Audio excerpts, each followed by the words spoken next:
தக்காளி சட்னி செய்ய போகிறேன். வாங்க எப்படி செய்யறதுன்னு பார்க்கலாம்.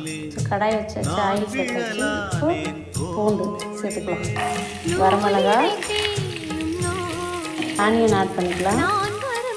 2 பெரிய வெங்காயம் சேர்த்துருக்கேன்.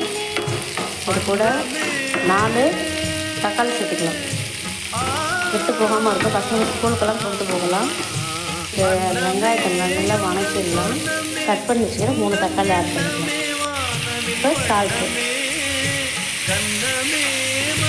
நல்லா வணக்கி எடுத்துட்டு ஆற விட்டு தாளிப்பு போட்டுடலாம்.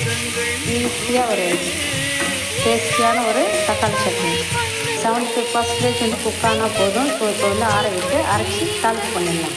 சூப்பரான ஈஸியான ஒரு தக்காளி சட்னி. மக்களே பிடிச்சிருந்தா நம்மளோட சேனலை ஃபாலோ பண்ணுங்கள். மக்களே வெரி ஈஸியான ஒரு ரெசிபி இது. பிடிச்ச நம்ம சேனலுக்கு வந்து சப்ஸ்கிரைப் பண்ணிடுங்க, லைக் பண்ணு.